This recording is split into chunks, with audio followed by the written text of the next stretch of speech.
Mike? My name is Brad Hessel, and I am the chair of the Wake County Libertarian Party. So, being a libertarian is pretty easy. We have only two rules, right? One, don't hit folks. Two, don't steal their stuff. There's an exception to rule one if somebody hits you first.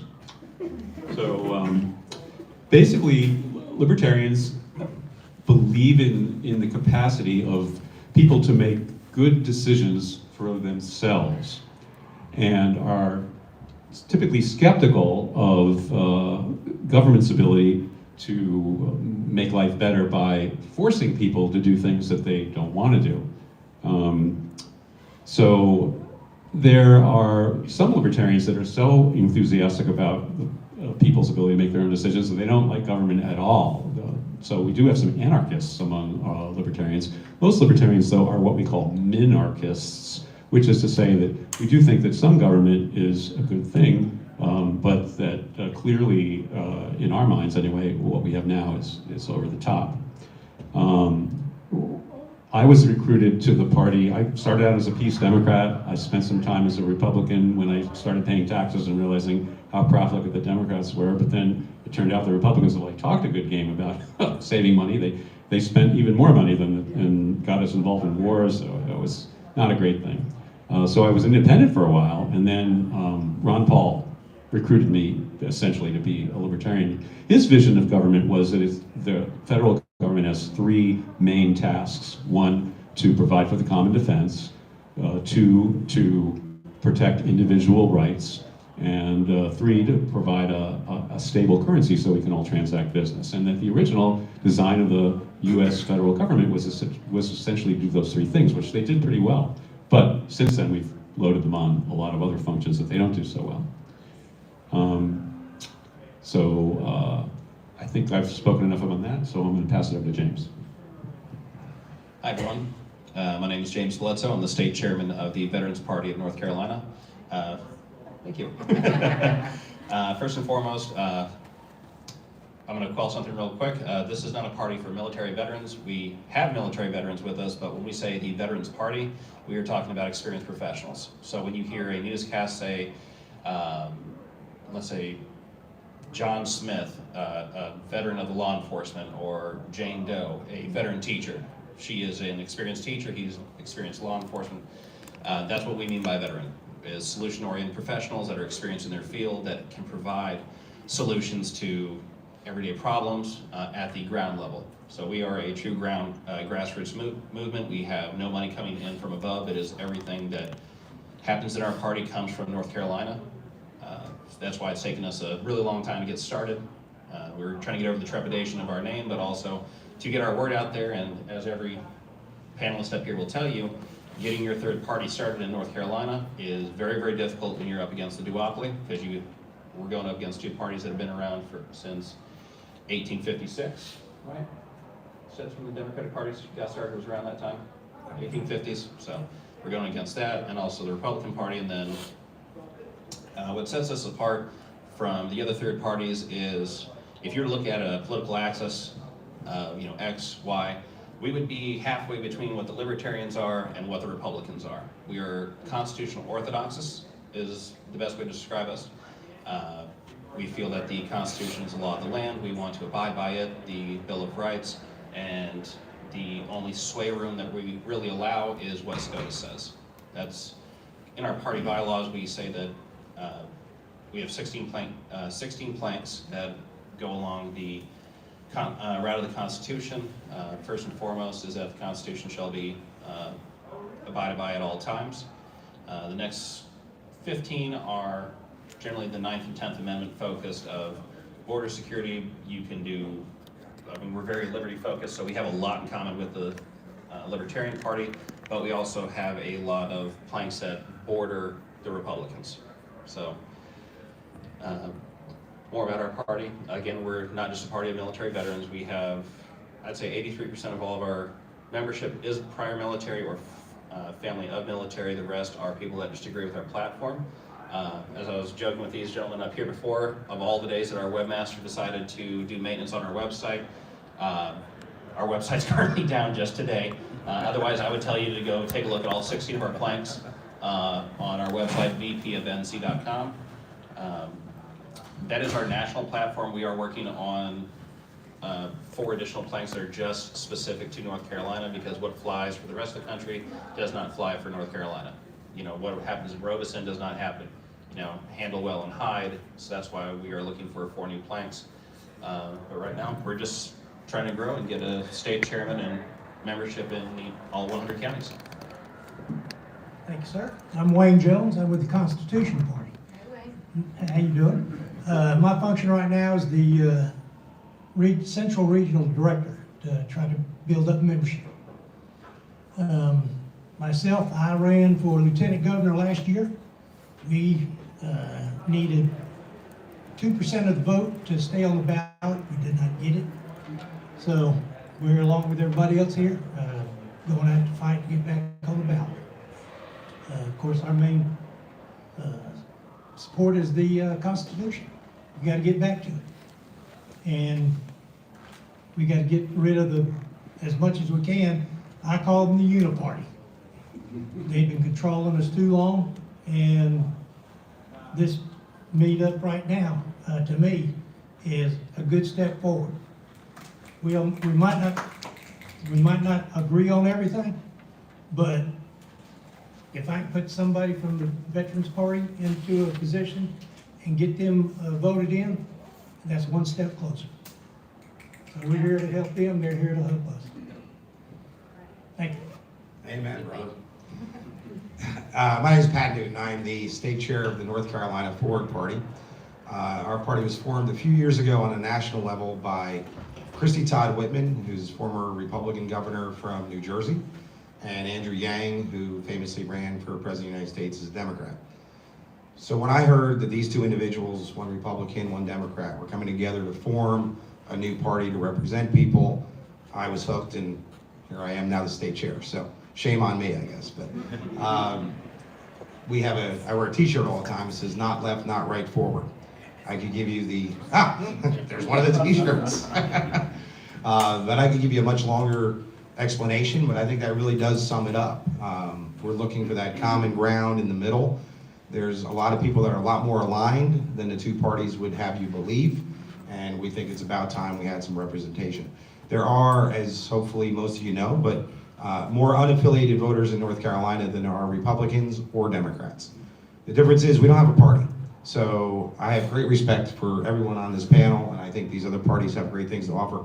Part of our foundation, if you check our website, is about the Constitution as well, and I know we're all in agreement there. So a lot of alignment, but it really comes down to more choice and more voice.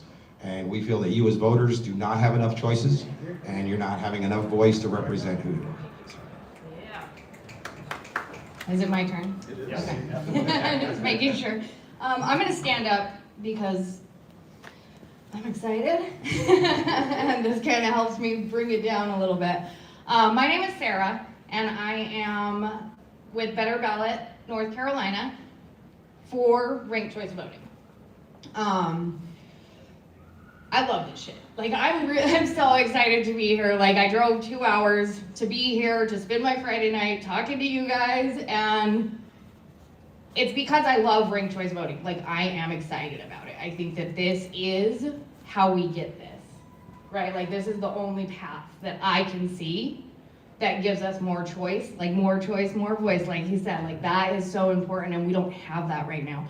So ranked choice voting, I'm not going to go into how it works. I'm just going to give you a couple of my favorite things about it. A few of my favorite things.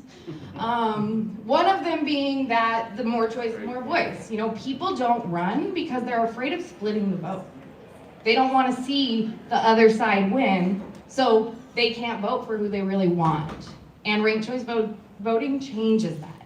It flips that script, and it makes third parties potentially more relevant. So another one is that it cuts cost. Elections are really expensive, y'all. And when we don't use a system like our current system, if we have more than 2 people running, we have to have a whole other election just to figure out who wins, right? We have this runoff system, And it's expensive and it's unnecessary. So ranked choice voting gets rid of that and cuts down on the cost. And then, let's see, what else do I love? There's so many things. And I tried to prep for this a little bit on the ride, but I couldn't take notes, so bear with me. So another thing I love about ranked choice voting, that you get a true majority. What we have right now with our plurality system, if we have a runoff, then we've already taken whoever voted for that person, like their opinion no longer matters. And it's just between these two people, right? And somebody can win with less than 50% of the vote. Like as little as, I don't know, like 22 I think is the lowest number that I've heard, but it happens. So we end up with like the majority of voters really unhappy with who they ended up with. With ranked choice voting, everybody can at least stomach who they ended up with because they got to choose their second and their third. And so it's very unlikely that the majority of us don't have closer opinions, like I think Wayne said, right? Like we are a lot closer than we are being made out to be because of the choices that we're given.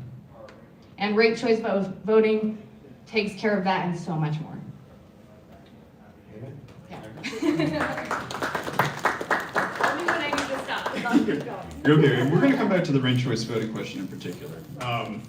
So yeah, to start off, and a lot of you kind of already touched on this question, but this is a chance to maybe think about it more as it relates to our literal current political moment. But basically, where do you see your value as a third party, and how does your party and platform fit into 2025 America? What does your party's platform look like for 2025 America? We're going to start off there and kind of build from that. Well, the Libertarian Party has been around since 1971, and essentially our principles have not changed that much, so I'm not really sure if there's anything specific for 2025. I would say that the Libertarian view, it contrasts with the Democrats and the Republicans. Folks were talking about the left and the right. The Libertarians don't really fit well into that left-right spectrum. I mean, right, we're in favor of people having rights to do whatever they want.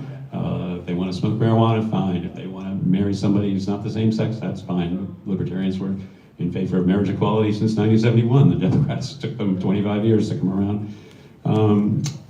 By the same token, we are skeptical of government generally, and in particular spending our money on things that are coercive and that not everyone agrees with. So we tend to be fiscally conservative, which the Republicans say they are, but they aren't really. Where do you fit that into the left-right spectrum? I think that fundamentally the Democrats and the Republicans are the same in the sense that both of them are convinced that they know how to spend your money better than you do and how to live your life better than you do. And they're perfectly happy pursuing power in order to affect those visions and coerce you into doing, the right thing, quote unquote. Although they may not agree on what the right thing is, but in terms of their approach, libertarians do not hold with that whatsoever. So that would be the contrast. With the Veterans Party, for 2025, I'll just say that we do not take on any social issues whatsoever, the party itself. We leave that up to the candidate. So however you may feel about, as you said, same-sex marriages or marijuana, we leave that up to the candidate. The party will take no official stance because we don't believe in line towing. We see that that's a big problem with the right and the left because where the Democratic Party is today was not where they were 10 years ago or even 10 years before that. I mean, 2007, you saw Chuck Schumer saying, hey, I'm very, very anti-immigration, we need to deport. Now it's completely 180 on that. Same thing with Barack Obama. Even some Republicans flip-flopped on that. So what we do as a part, and each party will go in lockstep with what these people are saying. We, however, will not. We believe that who we send to at the state level or the federal level is going to know best for their area, at least for the representatives, and they'll be in touch with what North Carolina has, what the social issues here are. But our main platform that we ask and I'm gonna steal from the Forward Party here, or tax it, I should say, sorry. We have guide rails. We ask that all of our candidates, we do have members that are on the left and on the right, and also on the y-axis of, libertus and not so very much, that they adhere to our 16 planks. We ask that you adhere to the Constitution. Whatever your social issues are, we say that you endorse those, not the party. We ask that you adhere to the Constitution, the separation of church and state, that your 9th and 10th Amendments be protected at all times. Really wish our website was up so I could go tell you to go take a look at it and then really grill me on these things. But I'll pass it on to you. All right, well, thank you. All right, well, I guess from our background, we've got 7 core values. I'll try to make this as simple as we can. Number 1 is sanctity of life, religious freedom, traditional family, private property rights, pro-Second Amendment, anti-socialism, and national sovereignty. Of course, we can go into depth on those later on, but we just try to keep this as simple as we can. So fundamentally, we are founded in electoral reforms like instant runoff elections, or ranked choice voting as it's also known. Term limits, we're open to. There's certainly some political science nuances to how term limits could or couldn't work, but I think most Americans feel seeing members of Congress for decades and generations is something that's not healthy. And gerrymandering is probably the biggest problem facing our political communities every day. About 80% of elections are predetermined before election day, or either uncontested or decided in the primaries. And we'll get into that more when we talk about elections and ranked choice voting. But I don't think any of us are really gonna move the needle or have the impact we want until we have some true electoral reforms. So if I had to talk about what is our platform, that would be it. The other component of our platform, though, is that it's value-based. I'm gonna actually talk without the mic. Can you guys hear me? Sound a little better with mic? Okay. We have things in our platform like grace and respect, things that you're not gonna hear, certainly maybe from the parties up here, but not the 2 traditional parties. So, values of how we treat each other, not only in politics, but in our communities, is also critically important. And then finally, I would say we really don't have a platform. And as everybody says, how could that possibly be? It's because we have a process. We call it the forward formula. So we actually go into policy making in a completely different manner. It's not a yes or no dichotomy of either this is right or this is wrong. We try to bring in all the stakeholders, look at it from a variety of different angles. And what we try to achieve is 68% or higher when it comes to approval from the electorate. Right now, when 50% plus 1 of the people in control, they dictate every policy that we're gonna have, whether we like it or not. That often leaves 49% of us completely disenfranchised. When we use the forward formula, we will develop policy that most people like, and certainly almost everyone can tolerate and live with. So it's a completely different process, but we think it is gonna be a game changer. I don't think that this one applies to me. Go back to the top. Thank you. But I am learning so much. There you go. You got a pharmacy? Hopefully we all are here. Okay, so Pat, you actually already touched on this, but unaffiliated voters in North Carolina now make up 38% of registered voters, outnumbering both major political parties. However, common criticism of third parties remains that they act as spoilers for the major parties' candidates in elections. How would you respond to this concern? And in particular, how would you respond to those saying we have to unite around the Democratic Party to oppose Trump? I'd actually like to address the premise of the question with respect to independent voters. So when I moved to North Carolina in 1992, independent voters, called unaffiliated officially by the North Carolina State Board of Elections, amounted to 8% of the electorate. So 92% of the electorate were Democrats or Republicans. There were a handful of libertarians, but we were a rounding error back there in 92. Then the unaffiliated, the ranks of the unaffiliated then proceeded to grow tremendously fast. Faster than the Democrats, faster than the Republicans. faster than the overall population of voters. And in 2017, the number of unaffiliated surpassed the number of Republicans. Registered Republicans in 2022, they surpassed the number of Democrats. And as Matt mentioned, they now amount to 38%, which is a plurality. So this is a cool thing. How many people here are registered as independents who are willing to admit it? Okay, well, congratulations, you guys have done a wonderful job. That's really good, good work. And there's some good things about being an independent in North Carolina. You can vote in any primary you want, which is kind of cool. But generally speaking, we don't treat you all that well. So in North Carolina, we have boards of election. This is true in most states. There are 100 counties. Each one has a board of elections with 5 people on it. And there's a state board of elections with another 5 people. And so those folks make important decisions like, you know, where are the voting sites? What machines do we use to tabulate the votes? Early voting hours and sites also. They decide, they certify who can be a candidate. Are you eligible to be a candidate based on whatever you've done in terms of petitioning or being a member of a party? They certify elections. That's really important. Okay, so 38% of the electorate are independent, and there are 505 people making these important decisions. So, anybody want to guess how many independents there are serving among these 505 people? 4 or 5 is a good guess. You would think it would be like, what, 180, like 40%, right? Or maybe a little less than 40%. Yeah, the actual answer is 0. That is the correct answer. And the reason for that is, in North Carolina, it's literally against the law to appoint an independent voter to the State Board of Elections. The statute says it's got to be 3 people from one of the 2 largest parties and 2 people from the other of the 2 largest parties. It doesn't name the parties, but obviously that's going to be Democrats and Republicans. And who determines it is it used to be, for many decades until just earlier this year, it was the governor that got to decide. Now it's the state auditor. The Republicans were pissed off that the Democrat won the election for governor, so they switched the ability to do that to the state auditor, which was won by a Republican. So we just switched from having 3 Democrats and 2 Republicans on all these boards to 3 Republicans and 2 Democrats.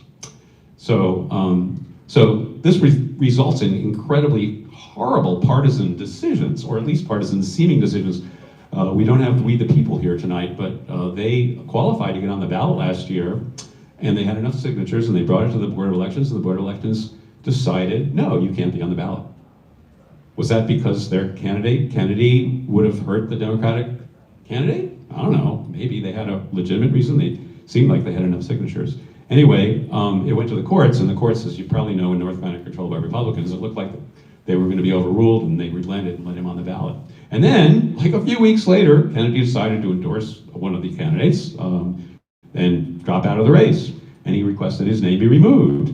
And the Democratic-controlled Board of Elections that had not wanted him on in the first place now said he couldn't get off the ballot, right? Because was it because he'd been staying on would hurt Trump? I don't know, but it certainly looked horrible, right? Then, of course, it was appealed to the courts, and the Republican-controlled courts overruled the Democratic-controlled Board of Elections. So the point is that it looks like everyone's out for themselves, which may or may not be true. Probably is in this case. If we had even one independent voter on the boards of election, like 2 Democrats, 2 Republicans, and 1 independent, we would probably get better decisions, less partisan decisions, and no matter whether we did or not, at least they wouldn't look so horrible, right? So that would be a good thing. We need to change that law. The other thing is, if you're an independent and you want to run for office, well, I'm a libertarian. I want to go run for state senate. I take my checkbook down to the State Board of Elections, pay them $114 or whatever it is, and bingo, I'm on the ballot. Same with the Democrat, same with the Republican, same with any other party that's officially recognized. The Green parties did make their 2%, so they're still on the ballot. And hopefully by 2026, we'll have more parties back on the ballot again. But if you're an independent and you want to run for state senate, you can take your checkbook down there, but they won't take your check to run for state senate, unless you also bring a petition signed by hundreds, maybe thousands, it depends on the office, it varies, of signatures. So since 2002, I think was the year that we got a 13th representative for the House, for the U.S. House. We've run, I think it's 158 elections since then. We've got we're up to 14 now. The last 2 elections have been 14 sites. So that's 158 times 2 is approximately, I don't know, 320 candidates that have run. I haven't gone back and looked. Sometimes it's only one candidate, as Patrick was saying. Some districts, the Democrats won't bother to run because the Republican can't lose, and vice versa. But on the other hand, we've had some third-party candidates. So it's approximately 320-ish candidates that have run for U.S. House in the last 24 years. How many of those were independent? Anybody want to guess? You're not allowed. You know the answer. They endorsed the. Anyway, anybody that doesn't know the answer want to take a guess? Okay, 0 is an excellent guess. It's wrong, though. There was actually one independent last year. It was the 9th district, if I'm correct. Shalane Etchison, the Forward Party people in the room know this really well because they endorsed her. And actually, the Libertarian Party of North Carolina also endorsed her, as did the Veterans Party. So she's the only person who's ever qualified. She went around and got all the signatures. I don't remember how many it was, but it was a lot. And she qualified to run. So that's one candidate out of 320. That's what, 1/3 of 1%, as opposed to 38% of the voting population? What's wrong with this picture? So I need to refresh what the question was. Yeah. We got some good knowledge just now on the how state elections can be run in North Carolina. But on terms of this question, so unaffiliated voters in North Carolina now make up 38% of registered voters, outnumbering both major parties. However, common criticism of third parties is that they act as a spoiler to the 2 major parties. How would you respond to that criticism? And in particular, how would you respond to those saying that we have to unite around the Democratic Party to oppose Trump? With that, I always tell any member that comes in that is going to run into this question, and they will, because we always get it from Democrats and Republicans, especially here in Wake, you get a lot more from Republicans than you do Democrats, but they'll still chime in. I always tell them, first off, what you will allow will continue. If you are stuck in a 2-party system, you continue to only vote for those 2, you are going to commit a self-fulfilling prophecy, and you will be stuck with it forever. Second thing is, yes, we are here to siphon off the votes from the 2 parties. I don't think any of us are going to mince words about that. We are here to disrupt the 2-party system and give you another choice. I want Patrick to succeed. I want the Forward Party to succeed. We are on very good terms with them. Same with the Constitution Party, when we always look up the Libertarian Party, because we know that being an independent or being a third party, getting on the ballot is difficult. I mean, I've run here in Raleigh 5-6 times now, and it's hard to break the blue wall. And we send people out in other municipalities to run. It's hard for them to break the red wall in their area. But being an independent around here, it's very difficult, as Brad said, with getting signatures to run. I forgot where I was going to say on my third part that I tell folks, but sorry? The concern about rally around Trump? Oh, yeah. I mean, we're not really worried about that. We don't need to rally around a party to remove or to resist against whoever is in office. For our party, we have a rule about how we handle others and how we treat the office of whoever is in office. We will wish them the best. We hope that every president, every senator, every city council member succeeds in what they do and they perform to the best of their abilities for the benefit of every North Carolinian and every American. However, the caveat to that is we will absolutely attack their policies if we find that they are out of touch with what America wants, or if they run headfirst into an 80-20 issue and they are on the 20% side. So, we can keep going on this one a lot, but I'll just hand this over to you. All right, as far as us interfering with the results of the other 2 parties, the simple answer is, I don't care. We're here because we're sick of them. And talking about the signatures and everything, we endorsed this gentleman right here, our party did. If we can get anybody from any one of these parties embedded, that's our fight. So Now, what was the other, about the Trump? Rallying around. Oh, right, look, right now, we're just concerned with North Carolina. The president, that's all done and over with. We gotta fight for North Carolina. I'm just gonna go right to the Trump part, because that's the most fun. I honestly don't think diving into the Democrats and doubling down is gonna make this any better. I think it's gonna make it worse. The way this works with a duopoly is they get as extreme as they can. So everybody that's maybe votes for Democrats traditionally, calls themselves a Democrat, Democrat leaning, and is very upset with Donald Trump, they don't have control of their own party, right? If you are a moderate Democrat or a unaffiliated voter, or we, for example, endorsed Bob Drock to run for state auditor as a forward Libertarian. So until we get ballot access, we have forward Democrats, forward Libertarians, forward Republicans, forward Independents like Shalane Etchison.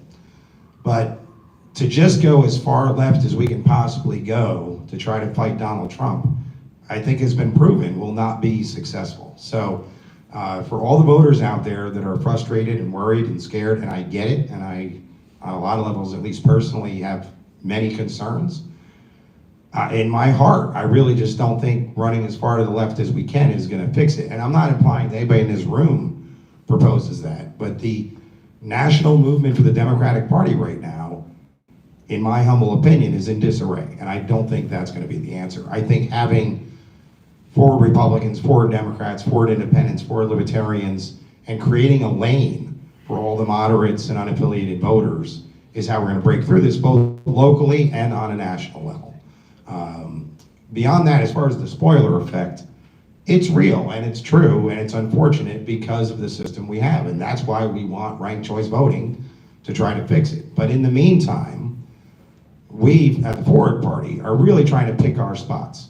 Like I said, there's going to be many elections in 2026 where either it's completely uncontested, as Brad mentioned. There'll be races where the Democrats will not even bother to put up a candidate because their district is so gerrymandered to make sure that the Republicans win, and vice versa. There'll be a few, not as many, districts where guaranteed a Democrat's going to win, Republican has no chance.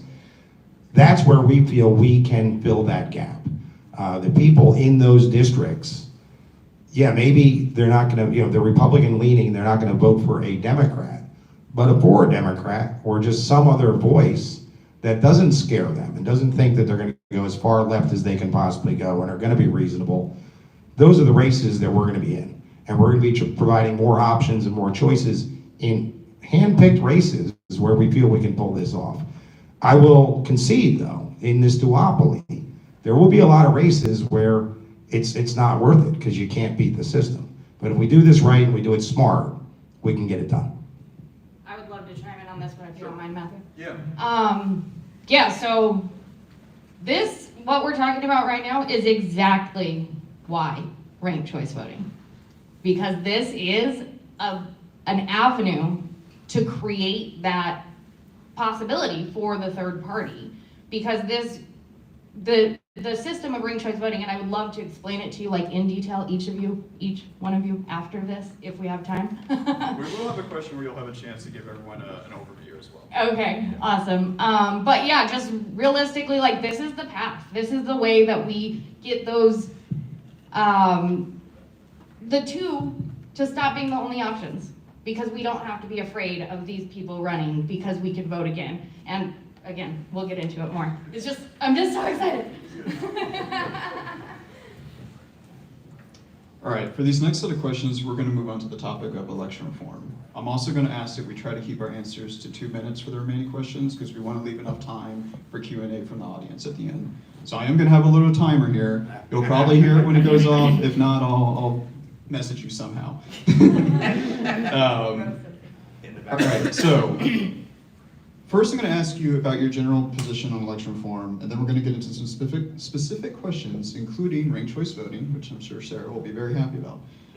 We have seen increased attention in recent years to the issue of partisan gerrymandering of voting districts, calls to reform the Electoral College, and polling support for congressional term limits. What would be your party's platform for election reform? Do you see an opportunity for third parties to work together on this?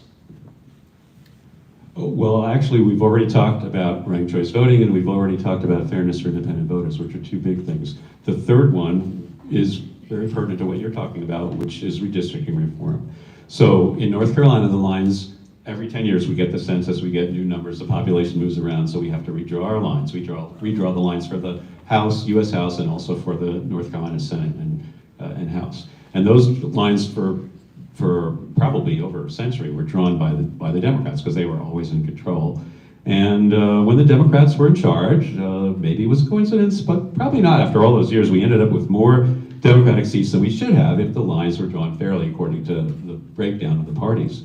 Didn't matter much in the early days when it was, the Democrats were 80% of all voters anyway, but it did matter as we started to get more competitively into the 21st century. Now that the Republicans are in charge, well, lo and behold, we're getting more Republican seats than it's almost a 50-50 split between the Democrats and the Republicans. There's actually still a few more Democrats than there are Republicans, but nevertheless, we end up with way more Republican seats, both in the House, US House, and in the Senate, North Carolina Senate, and the North Carolina State. So this is not just unfair, though. It's actually bad for us. It's bad for us because it just adds more gasoline to that toxic political dumpster fire that we're all experiencing. And structurally, it disrupts democracy because you get those one-candidate races where it's like the Soviet Union. You have no choice. In Wake County last year, there's 19 seats in the North Carolina General Assembly. The Republicans ran 10 candidates. 9 seats were just the Democrat. Well, in some of them, there was Libertarian too. So that's bad for us. So we definitely feel that that's an important priority. We'd like to see an independent commission to draw the lines, paying attention to political boundaries and geographic boundaries, is what the Constitution, the North Carolina Constitution, says we're supposed to do. So I don't know how the other parties get away with only paying attention to how many D's and R's there are, but that's what they focus on. So that's the time if you could pass this next question. Well done. Yes. Another 2 seconds. That was a different window. So I'll go to reverse. To touch on the previous question and also this one, we would like to see changes that occur at the Board of Election level where there is one independent, or at least one person from another party there, so you have 2 Republicans, 2 Democrats, and at least one of us or an unaffiliated. We would like that to go all the way up, especially all the way up to the state level, because we not only adhere to the federal constitution, but also the state constitution. And habitually, especially Patrick, the Forward Party brought this to my attention, or our party's attention, about now that the Republicans are in charge, and right as Democrats were leaving, they wanted to change how third parties got on the ballot. So from the state constitution all the way down, we want to put that to bed constantly, rather than, from the Board of Elections all the way to the legislature. But as far as election reform, we're here because I will say 70% of my party believes in ranked choice voting. The other 30, either they don't know about it or they just adamantly oppose it, because you talk to anybody about ranked choice voting, we're used to plurality voting. We're just used to it. So going over to this, it's scary. We are trying to come around to it. We do want election reform, but I will also read from plank 13 of our platform, which is election reform. State election laws should be equitable and ensure voter fraud does not occur. Corporations and unions are not individuals, therefore they should not be allowed to contribute to political campaigns.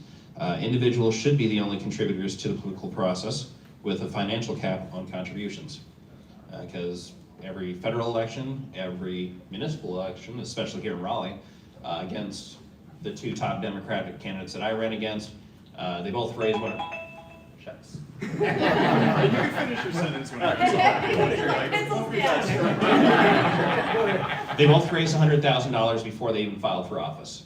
That's because every corporation, every activist and union group donated to these 2 Democratic candidates immediately out the gate. Yeah. We want to make sure that individuals are the only ones that can donate, so that way you don't have a blue or red wall immediately out the gate. Yeah. All right, well, earlier it was discussed about the We the People Party, the Justice for All Party, going through the difficulty with getting approved by the Board of Electors, we were in that same bowl with them. And we're looking at going ahead and wanting to get more support from the other parties on the Board of Electors. I mean, if we're in this game, we gotta be part of it. That's about it. He yielded his time. I was gonna say, you. He just made up for it. I'll buy you a drink after. I assume they have their clipboards with them as well, but I know we do, so I'm gonna make the shameless plug at this moment. We need to get thousands of signatures so we can get on the ballot. So if you haven't had a chance tonight, Prakash has a clipboard in his hand, before you leave here tonight, in all seriousness, and you wouldn't be saying, I'm a Fordist, or I'm gonna vote for Fordist. You're just saying, as a registered voter in North Carolina, you're okay with another party having access. So, and that would be the same when you sign their pledges as well. So please be encouraged to do that. But, sorry, what was the main issue? So basically, just your position on election reform, Oh, it's yeah, sorry. gerrymandering, term limits. Yeah, so I'll keep this quick. So ending gerrymandering, campaign finance reform is absolutely critical, term limits, and instant runoff elections. And I'll go real quick, and I'll yield my time to you, but I think it was District 13, last election, heavily Republican district, no chance for a Democrat to win. In the primary, where like less than 20% of us even bothered to vote, they got hung up with 2 Republicans. Both were MAGA Republicans. I'm not saying that makes them bad people, I'm just saying there's no real choice there. They're both gonna vote the way they're told from that end. They couldn't get enough straightened out, they had to go to a runoff. So now we gotta spend thousands of dollars for an election in a primary to determine which Republican, and then again, as happened on other cases, one of them backed out for the election day anyway. We wouldn't have to do any of that if we had ranked choice voting. I will now yield my time to the ranked choice voting queen. Honestly, I'm just gonna take the mic to Matt because I feel like y'all did my job for me on that one. Well, you won't get out of it completely because we do have a question specifically on ranked choice voting coming up. 2 questions actually, so you're going to get a chance to go into that even more. For now though, the next question I want to discuss is a somewhat sensitive topic, but this past national election cycle, we saw President Biden drop out due to concerns over his age and fitness for office. However, this has not been the only case involving a concern over seniority. Criticism was leveled at Senator Feinstein for not stepping down from the Senate until her death, despite reports of memory loss, recall issues, and confusion. In December of last year, a small newspaper in Texas determined that House member Kay Granger, who had not cast a vote since July of that year, was residing in a memory care unit in an assisted living home for months after having been found lost in her former neighborhood. 8 members of Congress have died in office in less than 3 years, with an average age of 75. A 2023 poll research poll showed that 79% of Americans support age limits for federal officials. What would be your position on an age limit for elected officials? Good question. We believe that the voters should make their decisions, and we don't really support any restriction. We would like to see an extension of the ability to run for office. If there's too many restrictions already, so we're not in favor of having additional restrictions. This actually got brought up at our last annual meeting, everything you just said. And the word that we have tossed around was compos mentis. Sure, many of you have heard that, especially from newscasters. If you haven't, that means that if you are compos mentis, that means that you are able to think clearly, articulate, you can pass a 3rd grade IQ test, you know what's going on. You were, with the senator that was in the home, we'll call it, for a few months. She didn't know what was going on. She was there to sign, put her signature on a page. The same thing that we found out that Biden was doing during his last few months in office. Yeah, he had machines. So the Veterans Party, we took a small little vote of whether or not we were going to add this to our plank system, or at least forward. We would like to see tests that when you sign up, that you can handle a very simple test, whether or not you can, when you were in office, that you can hold it and you perform your abilities. And that's pretty much it on our side. As long as you can do the job, we are fine with you going in. But we do want term limits at all levels. Right. But we agree with the term limits. All right, now the age restriction, we've never really discussed that. if you act like you had some sense and you could run, we're fine with it. Of course, I was asked several times, or told that, hey, I look like I'm too old. Okay, sorry about that. So, you know, a lot of it, like you say, if you got half, if you're not dim-witted and you remember your name, you know, go for it. I mean, I'm hoping for higher standards. I mean, you know, maybe I'm a dreamer, but not dim-witted and know your name. I feel like we could do better. So this is my opinion, not the opinion of the Forward Party, because we have not talked about age limits specifically, but I think, you know, in theory, Brad, I'm with you, right? Like, less regulations. If people want to run, they want to run. But that would only be true if we actually had fair elections, right? And we don't, and it's gerrymandered, and incumbents win like 85 or higher % of the time in Congress. So as a Band-Aid to say, maybe not an age, but a competency test, I think we would certainly consider that as something viable that we want to look at.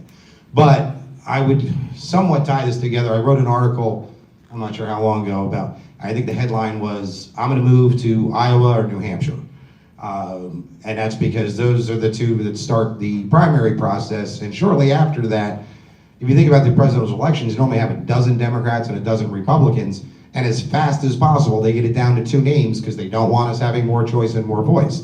So everybody in the country was saying, I don't want to see Biden against Trump.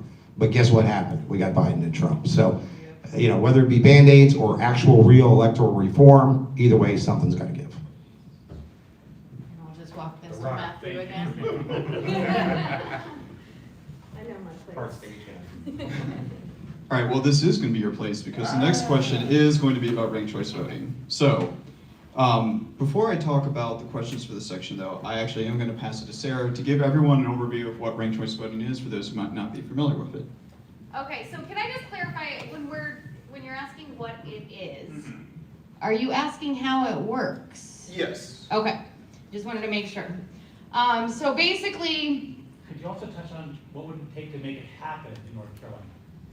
Because I think a lot of I don't know that we'll have time to get into that, especially if I have 2 minutes. The other panelists are going to have a chance to talk I think a about lot of us know. I can give an update. They'll have more on that.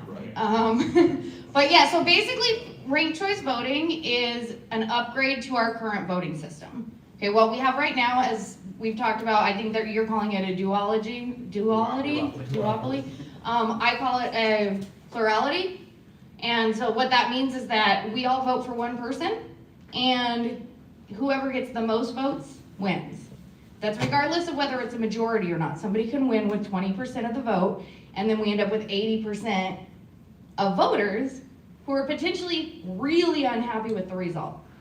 So with ranked choice voting, it's just like it sounds. You get to rank your choices when you vote, okay? So when you go into the ballot, you get to say, I want her first, I want them next, I want him third. You can go all the way down the ballot, or if you're really stuck with like the old system, you can just vote for your one.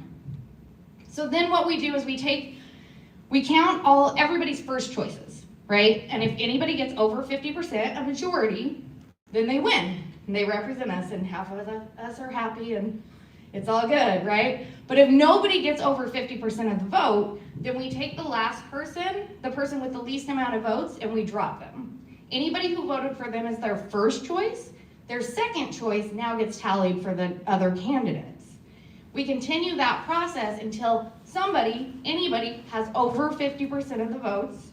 So we've got a true majority, and the majority of the voters can at least stomach that result and can, connect with their representative on some level, if not their least favorite person, which tends to happen a lot right now.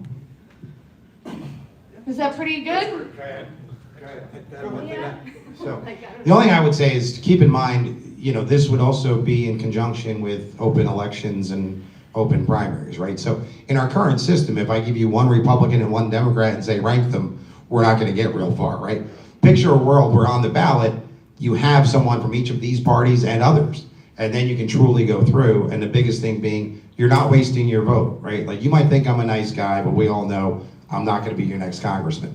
Well, you could vote for me, And then on second place, say more realistically, I'd rather have the Republican or the Democrat or whatever, but at least be able to vote your conscience, so. Absolutely. Well said. No, that's great. Thank you, both of you. So this next question is going to be, first a little bit of background on kind of what some of the progress has been in different states around ranked choice voting and which states have adopted it. So Maine and Alaska have adopted ranked choice voting for presidential elections. DC voters approved use of ranked choice voting to begin in 2026. Meanwhile, though, 4 states in 2024 rejected ranked choice voting ballot initiatives, with Missouri, Alabama, Kentucky, Mississippi, and Oklahoma legislators banning it. The North Carolina legislature has now introduced a bill, HB 825, this session that would also ban ranked choice voting, in addition to shortening early voting. What is your position on ranked choice voting? And you explain what you see as its benefits, or if you're opposed, its weaknesses. So you'll get a chance to build on it more here. I thought Sarah did an excellent job talking about the benefits of ranked choice voting. One comment on the question of runoffs. So the way runoffs work in primaries here is that there's a 30% threshold. So you can win an election, as she indicated, with less than majority, 30% plus 1, and you win the election. If you don't get 30%, then the loser, or rather the second place finisher, has the option of calling for a runoff, but they don't have to. And the case we're cited where a candidate got 23%, that happened last year. And the second place finisher decided not to challenge for a runoff. So we had a candidate on the ballot for North Carolina House who 77% of all the voters had voted against in the primary. So that was a perfect example. There's one other advantage that I do see though, and that is that ranked choice voting gives the candidates an incentive to reach out beyond their base. So now we have a situation where, if you're a MAGA person or a socialist Democrat, you're going to get 35 to 40% for sure, and then there's a bunch of undecideds in the middle, and if you just focus on appealing to your base and knocking the other guy, there's a reasonable chance you could win, particularly if it's a race with more than 2 candidates where you don't even need 50% to win in North Carolina.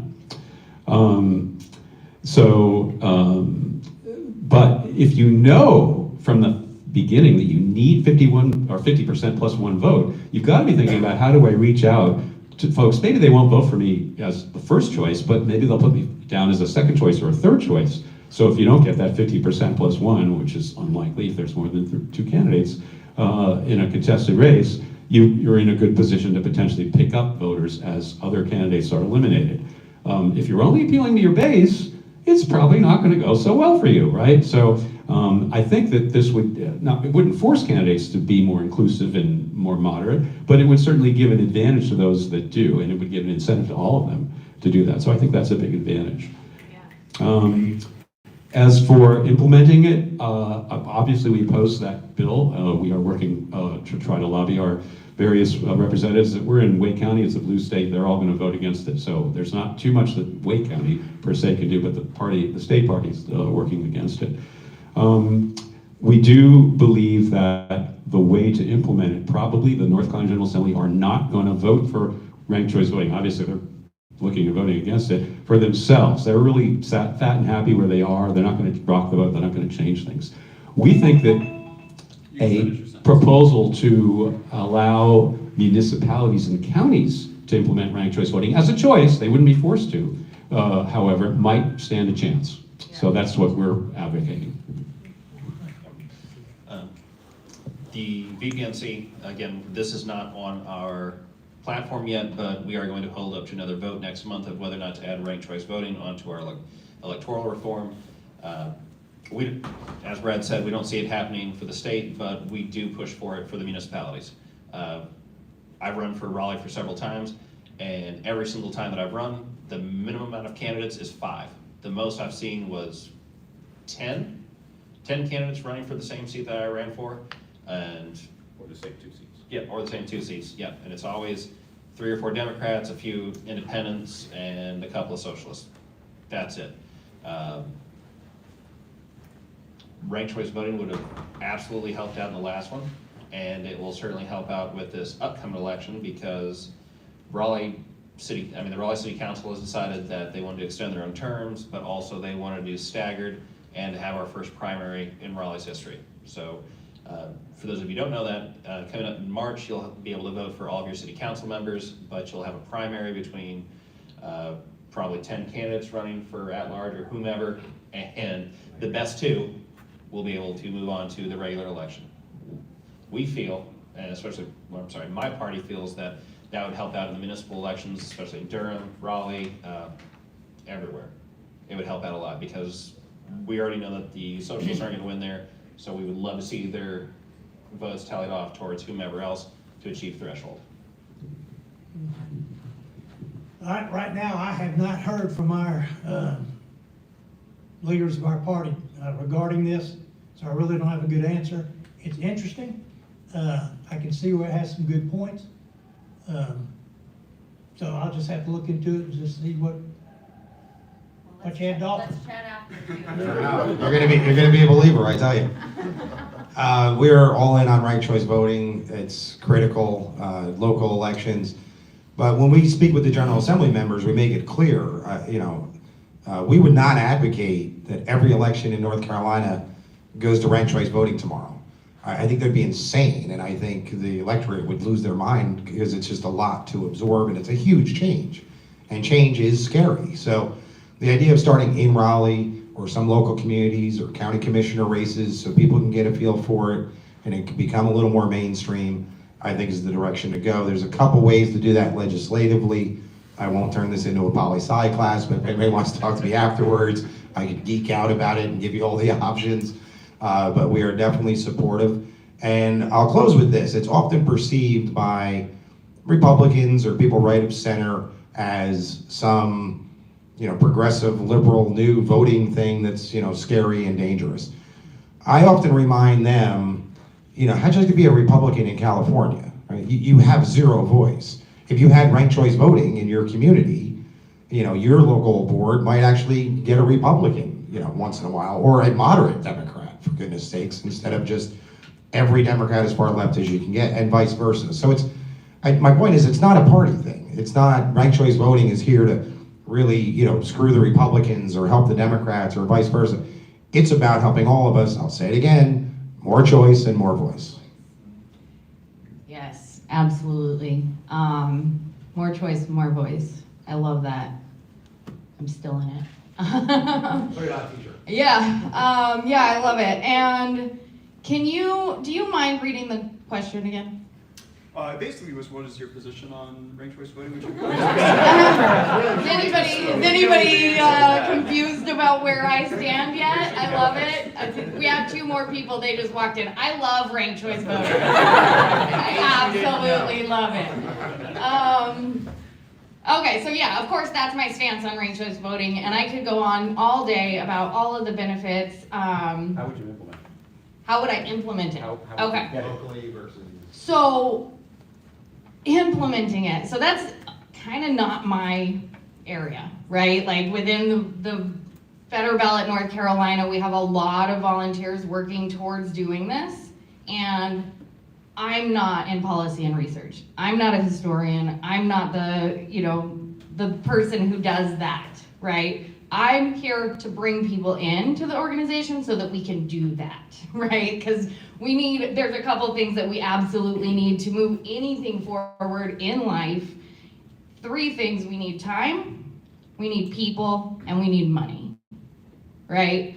And so that's how we implement it, is that we energize, we get fucking excited, and we bring other people in who are excited as well, and we show the legislators, we show the powers that be that we want this, that it's not just me and my 6 friends, like we all want this, and you can't ignore that when enough people want it.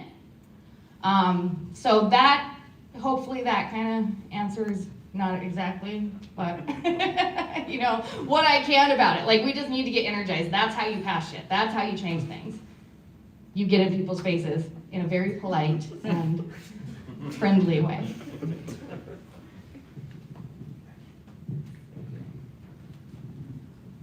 All right, so with the time we have left, we're actually going to give a chance for the audience to ask any questions they may have. So basically, if you could Raise your hand if you have a question here for our panelists. Some of you I've talked to before, so I know you have questions. Does anyone have anything they want to ask the panelists? Oh, yes. Nothing tough, Chris.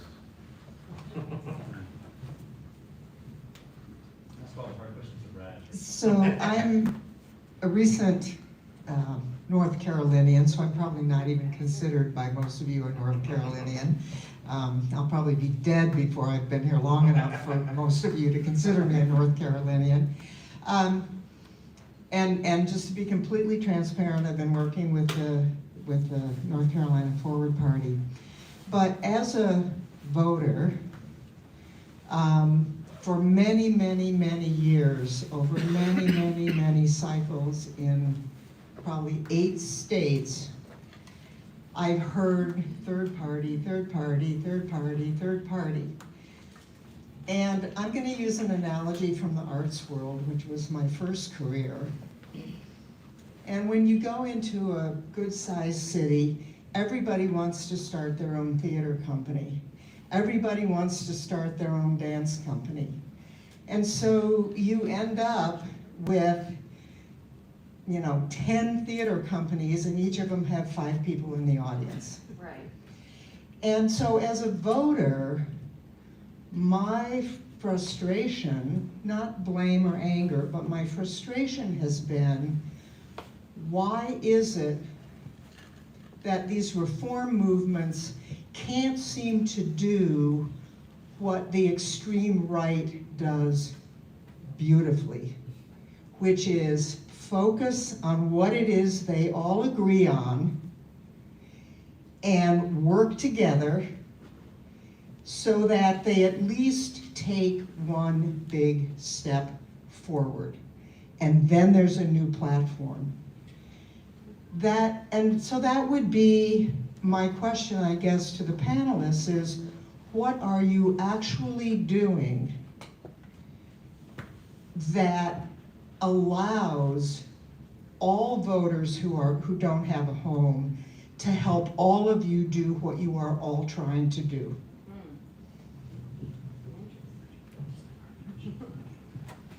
Now it's my turn to be the walker. I thought I specifically said other part. Okay, so I mean, it's not just extreme right, it's also extreme left. I mean, all of us have had issues with operatives from both sides of the party coming in and absolutely disrupting what we do. We almost had, VPNC almost had ballot access last year, but we had a Democrat come in and destroy 12,000 signatures that we had from a collection. That's not my question. I know, but I'm getting there. It's what we're doing, what they're all doing is we're trying to get outreach. We're trying to reach out to everybody. We're trying to find volunteers. We're trying to raise money. We're trying to find people in every single county, every town, every city to go out and collect signatures. But it's, again, we're going against 2 major parties and then. That's not my question either. My question is, how does the voter, how do I, as an American citizen, actually get to the place where I have what we're all talking about when there are 5 theater companies with 5 people in the audience? So that's my question. How do we coalesce and actually take a step? What I'm hearing is you're asking if we're all working against each other towards the same goal to some extent. Yeah, well, I think that the way that I would put it is that a win for any of us is a win for all of us. Yes. Yeah. Right? So, and they talked a little bit about being friendly within their organizations, right? So that is that networking and that working together and letting people know that, like, if you're afraid to vote for Libertarian, at least vote for Veteran Party. Is that it? Yeah. Like, We've done that before, too. a win for anyone is a win for all of us. That would be my answer. Let me take a shot, Chris. So 835 is a perfect example, right? The General Assembly says we're going to block ranked choice voting. I mean, first of all, ranked choice voting is a perfect example. I think with the exception of Brad, you okay with ranked choice? Term limits you were opposed to, sorry. So perfect example of every third party movement I know of in the state is supportive of ranked choice voting for obvious reasons. But Josh, who you know, our communications director, one of the things we try to do is have more events like this, bring people together, but also when that bill came out, we notified every other party, and then they organized all of their people to contact all their elected officials. So hopefully I'm answering your question, but find the common things that we agree on. There's certainly things I don't agree on with these other parties, but that's okay. There's plenty of things that we do. So let's identify them, support them together, and get that in front of the public. And then for the voter, right, it's not so much the forward parties telling you to, support ranked choice voting. It's every party out there is coming together to say this is important for all of us. And if you feel closer to the veterans or the Constitution Party, that's great. But let's identify the needles we can move, because it is frustrating to watch the amount of hard work that all these people put in and often pulling sleds in different directions. But that's the nature of beast of multi-parties. But there's plenty of things that we can align on, and we touched on several tonight. Ending gerrymandering, campaign finance reform, using instant runoffs.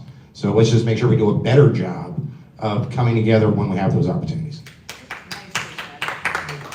What would happen if all of you, in a concerted effort on the same day at the same time, showed up at an elected official's office and said, all right, singly we may not have the power yet, the boost to do, but we collectively represent a lot of people.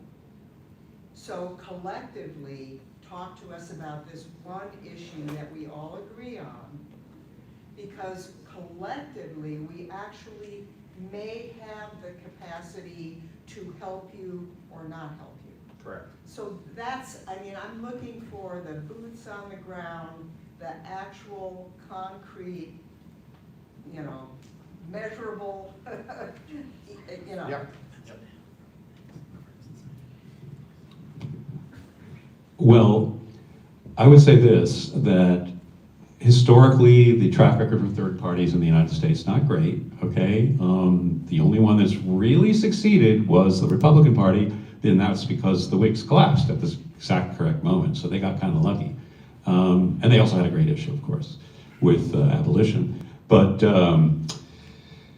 what our approach has been with the Libertarian Party, we have a pretty unique philosophical approach. So it's hard to be completely in line with other parties, but obviously tactically speaking, we have worked with other parties.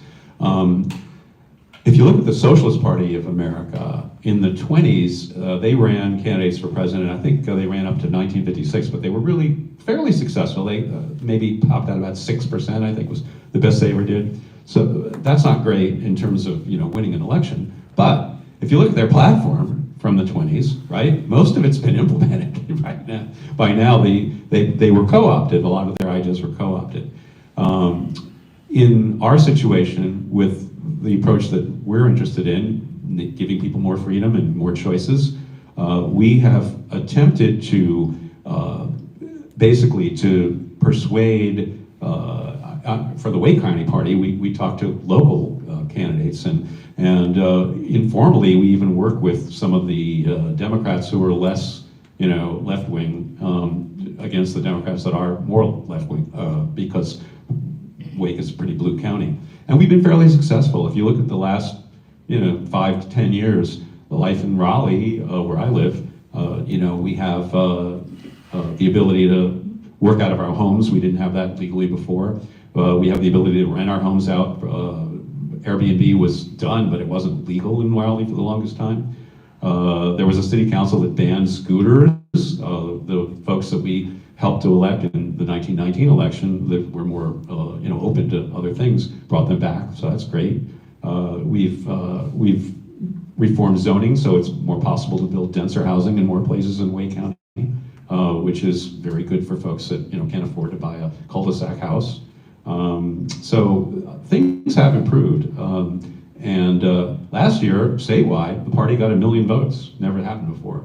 Votes for Libertarian candidates in, not out in Wake County, but in Granville. Our state chair lives in Granville, and he ran for state house in a Granville-Franklin district, which leans red. And he ran to the right of the Republican. He was really pissed off on a gun control issue. They hadn't voted for concealed carry, but he also slammed him on austerity and on a whole bunch of other issues. And so in this red-leaning district, he actually got more votes than the difference between the Democrat and the Republican. And the Democrats squeaked out a win. And that win was the difference in the supermajority. The Republicans lost their supermajority by 1 vote in the House because of this particular race. So, if we go back to talk to some Republicans, they might listen to us a little more in terms of some of our policies in the State House, and just as it's working in Wake County to talk to the Democrats. I guess that's kind of an answer to your earlier question about tactics. So. Great, I saw a hand here. Did anyone else have a hand up?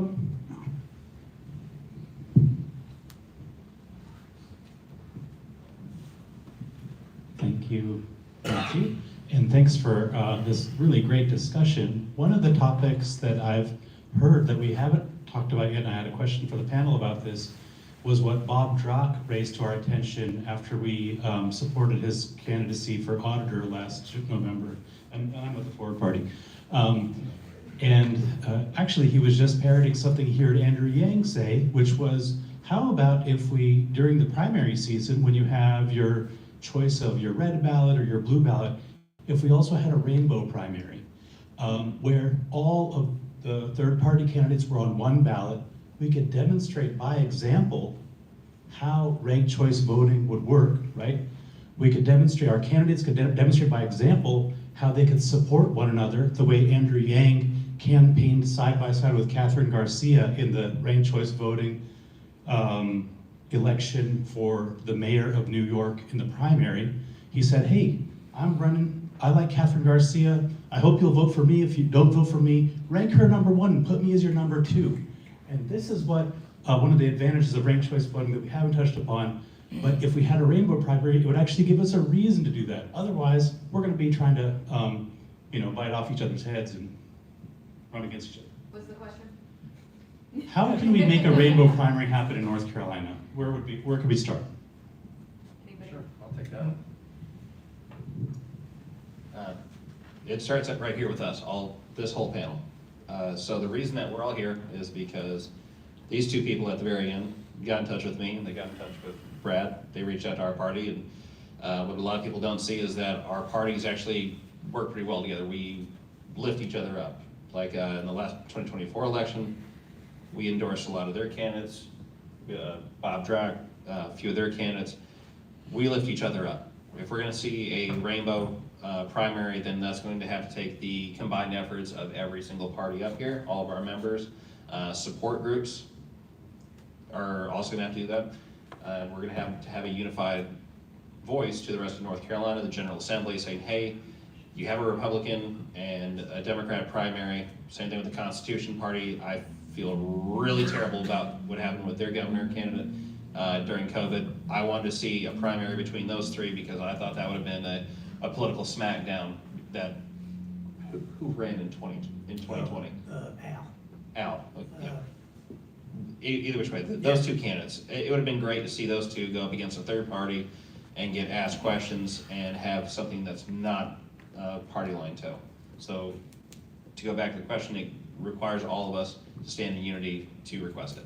You had a question here? Just on that last question real quick, I would add we brought a bunch of third parties together last election cycle, and we put out a list of candidates that we endorsed collectively in multiple races that we could all, and usually often it was races maybe we didn't have a candidate, but we were able to agree, hey, in this particular race, we all agree this would be the best choice. The other option would be fusion voting, where multiple parties can truly, put the same candidate on the ballot. So, for example, if Stein ran as a Democrat and also as a Forwardist, that would allow multiple parties to come together and support. Yeah. So I kind of have 2 questions both, but the first one is, are there any drawbacks to ranked choice voting? We've heard a lot about very strong positives, but are there any, why don't we have it then if it's such a great thing? What are the negatives? What makes it hard? You're not gonna really tell anybody a negative Well, I mean, I've heard some people come at me with like, well, what about this? And, sorry, I just got distracted. The question is, what are the downsides? Why do we not have it if it's such a great thing? So when you say we, who are you talking about? North Carolina? Sure. The United States? The world? Because we do. You know, depending on what area you're talking about, we do have ranked choice voting. It's been happening in Ireland for decades, in Australia, throughout the continent.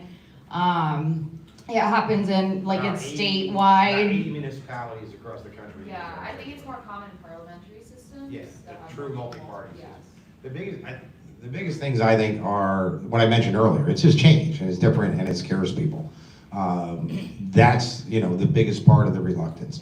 But I think too, you know, when you look at Alaska and other places, I'm not gonna say there are no legitimate concerns, but I do think, you know, we gotta take the best of what we got. And when I look at our current election system, this is way better. I do believe too that it has been around for a long time, so we're not asking people to do something that's never been done. The more we do it, and the more growth we get, the more mainstream it becomes, we'll be able to quell any of the major objections. I just want to point out that there was in North Carolina, they did a pilot for ranked choice voting. I think it was in Cary. Yep. And I don't know a lot about that, but that's something you could look up on Better Ballot North Carolina, betterballotnc.org. You'll be able to find a lot more information about ranked choice voting, where it's being used, when it's been used, why it's, you know, like all of it. It's all there. One caveat to that, if we did, I don't know, you can hold on to that. When you research why it didn't work in Cary, go through it with a political lens of somebody that hated ranked choice voting. That is the only synopsis of why it didn't work, was it was a 3-page long paper of why ranked choice voting sucked. And then they said yes or no.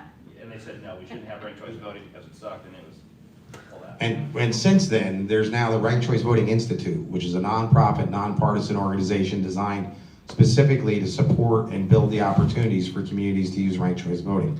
Coincidentally, that organization is based right here in North Carolina, and one of their trustees is a former chair of the State Board of Elections. So that tells me everything I need to know. The highest ranking official in elections in the state of North Carolina, when he retired, decided to join the Ranked Choice Voting Institute for the entire country. Yeah. So there's somebody that had a firsthand look at how bad this is, and he decided to dedicate his time to the Ranked Choice Voting Institute. All right, I'm sorry, I know another person had their hand up, but we're getting the signal that it's time for us to kind of wrap up here. Thank you all for coming out tonight.